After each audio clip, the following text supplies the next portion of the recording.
तो चलिए आइए आज के इस 9th क्लास के बैच में आपका चल रहा है लगातार त्रिभुज, और सारे बच्चे बिल्कुल सिंसियर ढंग से पूरे अच्छे से बैठ जाए और दिमाग में ये रखना है कि सवाल को समझ लेना है ना। जितने भी सवाल पढ़ाया जाए उसको समझने का प्रयास करो, ये नहीं कि आए और उतार लिए और चले चले गए। पहले तो बैठना सीखो कि बैठना कैसे है, और एक एक पर इतने इतने बच्चे बैठ जाते हो, पीछे खाली रहता है ना। तो ऐसे नहीं बैठना चाहिए। पहले बैठने में दिक्कत होगा तो दिमाग तुम्हारा जो है ना डिस्टरबेंस होगा, तो इसीलिए चलो बैठना चाहिए लोगों को अच्छे ढंग से। तो चलो खैर छोड़ो उस सब बातों को, अब देखने का प्रयास करो। कह रहा है क्या कि एक त्रिभुज ABC दिया गया है जो समद्विबाहु है। क्या बच्चे? समद्विबाहु समझते हो तुम लोग, जिसका दो भुजा आपस में क्या होते हैं, बराबर होते हैं। टकटकी लगा के जो मैं बात बोल रहा हूँ उसको ध्यान से सुनने का प्रयास करोगे। नहीं समझ में आया कोई दिक्कत की बात नहीं, थोड़ा नहीं समझ में आया कहना है पूरा समझ में नहीं आया, तब हम तुमको दोबारा समझाएंगे, कोई दिक्कत। कह रहा है समद्विबाहु त्रिभुज, तो देखो ABC एक त्रिभुज बना दिए और समद्विबाहु है तो ये दोनों को हमने बराबर कर दिया, और कहता है कि ये शीर्ष लंब है, तो शीर्ष लंब हमने खींच दिया है। और कहता है क्या ये और ये बराबर है ना, ये मध्यिका है, तो इसका मतलब ये और ये खंड बराबर होना चाहिए। चलो देखो बराबर होना चाहिए, इसी चीज को देखते हैं। तो अब हम चलते हैं त्रिभुज ABD या चाहे ADB। क्या बच्चे? हाँ आवाज आना चाहिए। ADB और त्रिभुज ADC। क्या रे? ADC। अगर कोई समझ रहा है तो वो जरूर बोलेगा, आधा बात जो हम छोड़ते हैं वो जरूर बोलेंगे। और जो बच्चा नहीं समझते हैं तो उसका दिमाग कहीं और रहता है, केवल टकर टकर यहाँ देखते रहेगा मुर्दा की तरह, है ना। तो ऐसा नहीं बनना है। अगर समझेगा, जैसे कोई बात ऐसा होता है कि क्लास में हम हंसी वाले बोल देते हैं, तो होता क्या है कि कितना बच्चा हंसने लगते हैं और कितना पर प्रभाव ही नहीं पड़ता। इसलिए ऐसा बोला जाता है ताकि देखा जाता है कि तू उस चीजों को समझ रहे हो कि नहीं समझ रहे। समझेगा वही तो हंसेगा, और जो समझता ही नहीं कुछ उसको भगवान दिमागे नहीं दिले तो कैसे समझे, वो हंसेगा।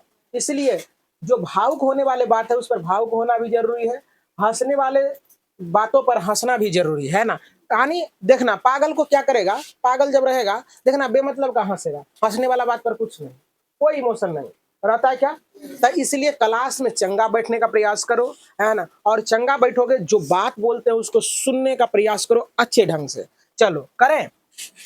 तो अब जरा सा देखने का प्रयास करो, ये दोनों त्रिभुज में चल रहा है, ये दोनों त्रिभुज को तुम लोगों को क्या करना है, सर्वांग सम दिखाना है। क्या दिखाना है बच्चे? सर्वांग सम दिखाना है। तो सर्वांग सम दिखाने के लिए पहले तो एक क्राइटेरिया देखो, ये इस त्रिभुज में, ये वाले त्रिभुज में ये बराबर है इसके, है ना। तो ए भी बराबर AC लिख देगा क्या, समद्विबाहु। अब त्रिभुज लगा देंगे, समझ जाएगा एग्जामिनर। समझ में आ रहा बच्चे? अब देखो जरा सा, ये दोनों में उभयनिष्ठ है ना। और उससे पहले एंगल जो है ना ADB। क्या बच्चे? ADB ये बराबर है ADC के। समकोण। अब देखो जरा, समकोण के कारण हो गया बच्चे। अब देख रहे हैं क्या, ये दोनों में उभयनिष्ठ है ना। तो लिखेंगे कि AD या बराबर AD उभयनिष्ठ। क्या रे बच्चे? उभयनिष्ठ। किसी को दिक्कत भी आ रही है? अच्छा कोई बच्चे बता सकते हो खड़े होकर में कौन प्रमेय लगेगा?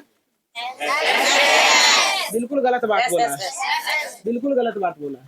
इसमें लगेगा RHS। क्यों? देखो समकोण का चर्चा हो गया ना कहे थे समकोण जब आएगा, देखो ये हो गया समकोण, इसके सामने का भुजा कर्ण और ये अन्य भुजा, तो इसमें RHS लगेगा ना, नहीं लगेगा? तो भूल जाते हो, इसीलिए क्या हो जाएगा RHS सर्वांग समता नियम से। देखो जो बच्चे, त्रिभुज ADB सर्वांग सम हो जाएंगे त्रिभुज ADC। अब देखो ये दोनों त्रिभुज जब सर्वांग सम हो गया बच्चे, तो हम लोग जानते हैं कि सर्वांग सम त्रिभुज के संगत भुजा क्या होते हैं, बराबर होते हैं ना। तो इसीलिए बच्चे तुम्हारा जो है ना ये क्या हो जाएगा, एक नंबर में क्या कहता है, एडी रेखाखंड बीसी को समद्विभाजित करता है, तो लिखेंगे हाँ, लिखेंगे एडी, इसलिए एडी रेखाखंड बीसी को समद्विभाजित करता है। कोई बच्चा को दिक्कत, तो इसीलिए क्या हो जाएगा, बीडी बराबर क्या हो जाएगा, सीडी होगा बच्चे। अब दूसरा नंबर को लगले हाथ पढ़ लो, कहता है कि एडी कोण, कहता है एडी जो है, ये जो लाइन है बच्चे ध्यान से देखेंगे, ये जो लाइन है क्या ए को समद्विभाजित करता है, पक्का करता है। जब ये दोनों सर्वांग हो गए तो इसका मतलब है कि ये कोण अलग और ये कोण अलग अलग बराबर हो जाएगा ना। तब फिर लिखेंगे, यहां तो ये लिखा हुआ है, ये है रोमन 2 डाल दो, लिखेंगे हाँ, एंगल जो है ना BAD, क्या बच्चे, BAD बराबर हो जाएंगे किसके, CAD, क्या रे बच्चे, CAD के। बस कहानी खत्म। तो चलिए आइए प्रश्न संख्या, प्यारे बच्चे शांत रहने का प्रयास करें। प्रश्न संख्या 3 को कर लेते हैं। 3 नंबर के प्रश्न करने से पहले 3 नंबर के प्रश्न को रीड कर ले, है ना, रीड करते हैं। कह रहा है क्या, कहता है एक त्रिभुज ABC, 2 भुजाएं AB और BC तथा मध्यिका AM क्रमशः एक दूसरे त्रिभुज की भुजाओं PQ और QR तथा मध्यिका PN के बराबर है। कहता है दर्शाइए कि त्रिभुज ABM सर्वांगसम है त्रिभुज PQN के। और दूसरा भी कहा है, चलो देखने का प्रयास करो। यहाँ देखेंगे बच्चे ध्यान से, अब गपशप नहीं करेंगे, समझ में आ जाएगा बेहतरीन ढंग से। देखो जरा सा क्या कहा है, ई क्या है बच्चे, ई दिया हुआ है, देखो जरा सा क्या क्या बराबर दिया था, मध्यिका, तो ये बराबर ये हो जाएगा। और क्या दिया, कौन सा त्रिभुज है ये, क्रमशः। और देखो कह रहा है कि भुजा PQ, क्या रे बच्चे, P और Q, देखो P और Q और R तथा मध्यिका PN, मध्यिका PN के बराबर है, मध्यिका PN के बराबर है। तो जरा सा AM क्रमशः एक दूसरे त्रिभुज की भुजाएं, ये देखो जरा सा AM मध्यिका है ना, पता है क्रमशः एक दूसरे त्रिभुज की भुजा PQ, क्या रे बच्चे, P और Q और कहता है Q और R, क्या रे, Q और R तथा मध्यिका PN के बराबर है, PN के बराबर है। इसीलिए कहते हैं ना सवाल को अच्छे ढंग से पढ़ना चाहिए। कहता है क्या, सवाल कह रहा है कि त्रिभुज, पूरे त्रिभुज में ये भुजा इसके बराबर है, क्रमशः का मतलब होता है ये लगातार, और कहता है ये भुजा इसके बराबर है। समझ में आ रहा बात। और कह रहा है क्या, सुनो यहाँ, उतना ही नहीं, कह रहा है कि ये जो है ना आपका, ये इसके बराबर है, कोई दिक्कत।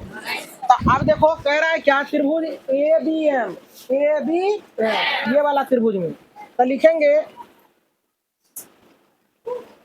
चलो देखो लिखेंगे त्रिभुज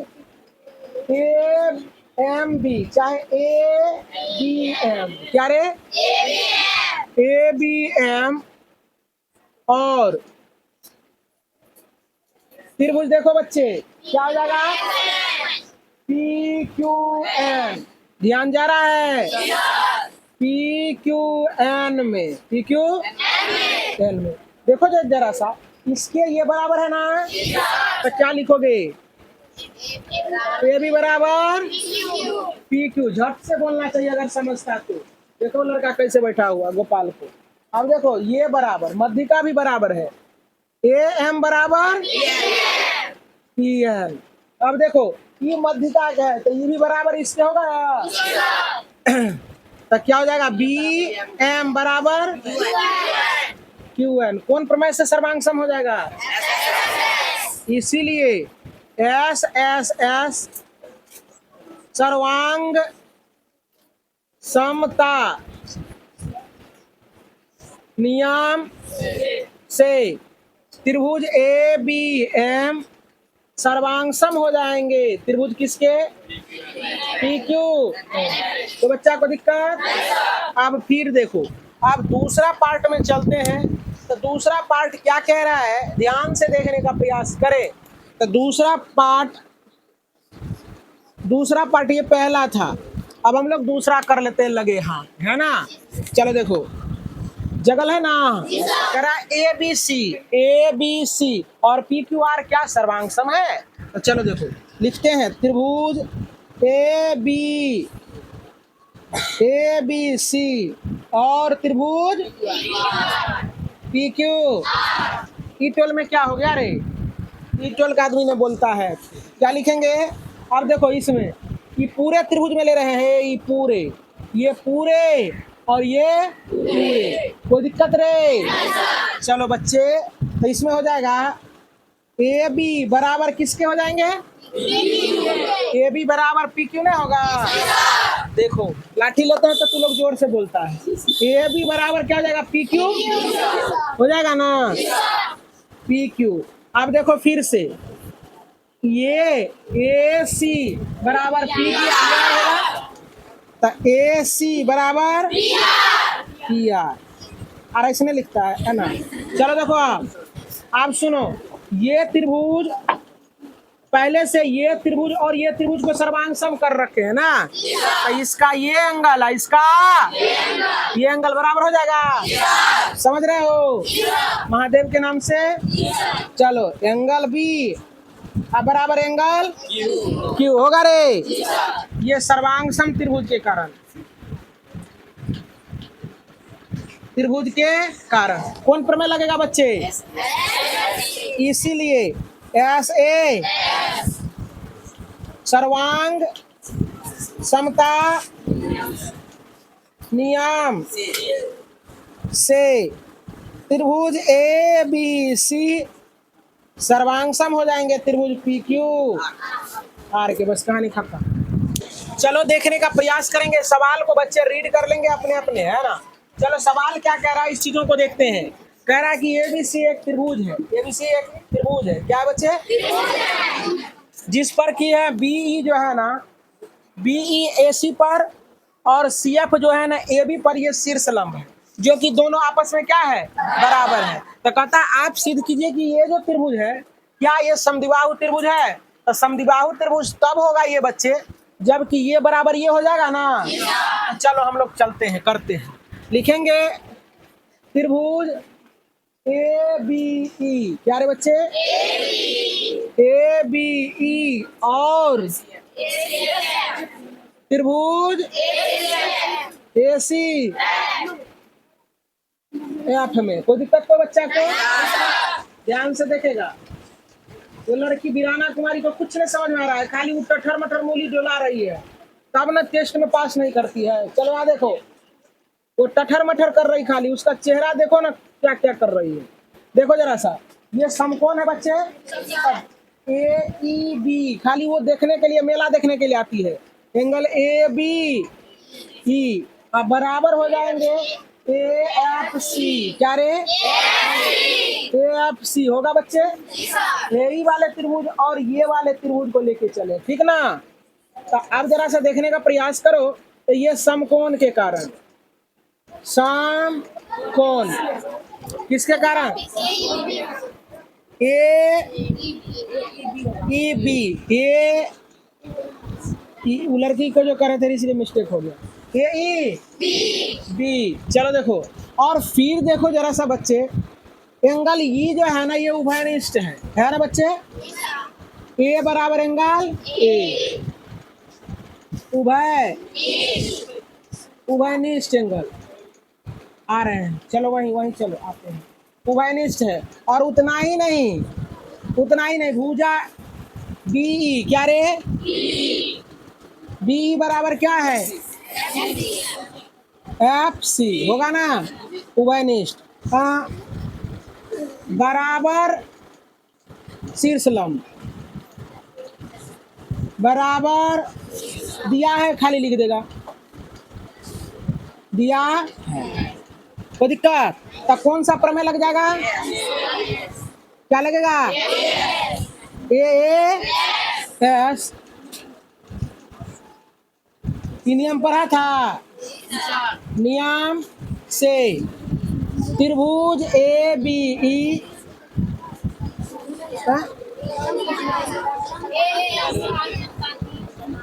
सर्वांग समता, ठीक है तो है।